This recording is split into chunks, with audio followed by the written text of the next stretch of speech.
विदेशी सेव जो है ये देखने में भी खूबसूरत है, लोगों को खूब भा भी रहा है। जो बड़े किसान हैं, जो समर्थ किसान हैं या जो शौकियाँ कर रहे हैं उनके लिए बहुत बेहतर है।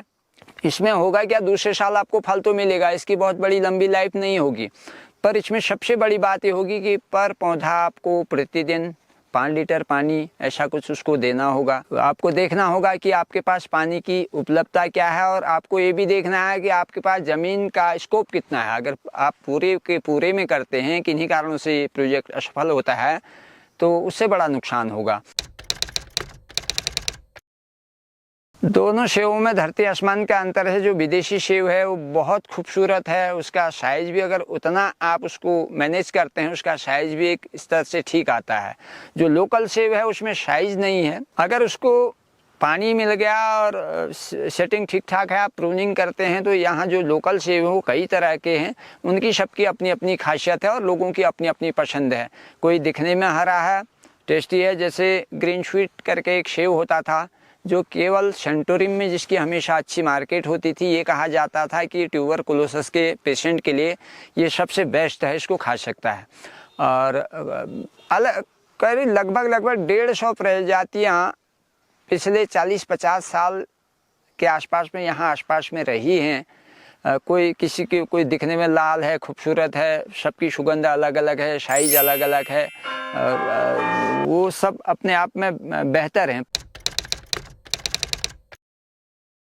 मार्केट में उनका उस तरह का वैल्यू नहीं मिलता है। जैसे गोल्डन डेलिशियस है, जब तक वो हरा रहता है, उसके बाद जब पीला हो जाता है, उसकी जो आभा है एकदम स्वर्णिम हो जाती है, बहुत सुंदर लगता है।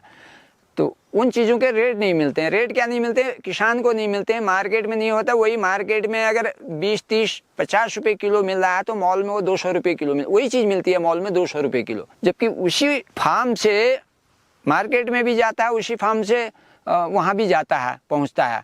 तो इतना अंतर हो जाता है। ये अंतर क्यों? मैं कह रहा हूँ 200 रुपये भी नहीं होना चाहिए, 50 भी नहीं होना चाहिए, 100 रुपये होने चाहिए। 100 रुपये में से अगर बाकी लागत आती है, अब 70 रुपये 80 रुपये किलो किसान को मिल जाए तो किसान की भी हिम्मत बनी रहेगी। और अगर वो उसकी लागत आए 50 रुपये और उसको मिले 10 रुपया, तो किसान भी उसको पैदा करना क्यों चाहेगा?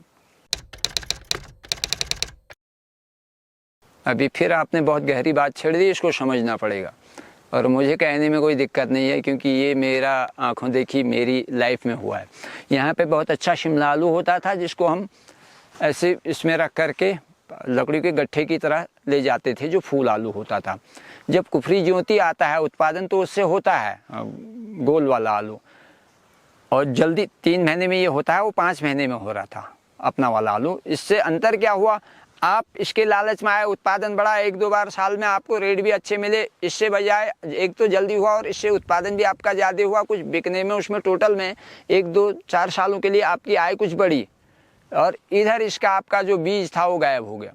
तो अब ये दुर्लभ हो गया, इसका बीज, वो बीज आपके पास है ही नहीं जो शिमला आलू था, जो एक तरह पूरा अगर खाने में बर्फ़ी की तरह वो होता था, उतना सॉफ्ट था। तो इन आलूओं में बाकी में न तो उतनी सुगंध है, और भी कई बार तो दुर्गंध भी आती है इनसे।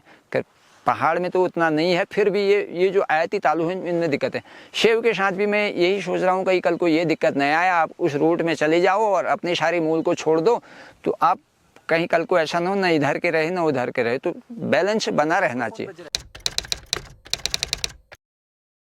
एक चीज़ है, आप उसको ज़्यादा खाएंगे नहीं, उसमें वो टेस्ट नहीं है जो लोकल में था। कि लोकल में हर सेव का अलग अलग टेस्ट था। 2 सेव का एक टेस्ट लगभग कभी नहीं हुआ है। डेलिशियस का अलग था, किंग केसरी अलग है, किंग डेविड अलग है, रायमर का अलग है, बकीहम का अलग है, सारे जितने भी सेव हैं सबका अलग अलग है। वो तो अंग्रेजों ने तो जब उनके उतने नाम ही नहीं रहे, फिर नंबर रखने शुरू कर देना। 103 है, 88 है, 45 है, 12 है, ये सब उनने फिर नंबरों में डाल दी जब उनको नाम समझ में नहीं आए। तो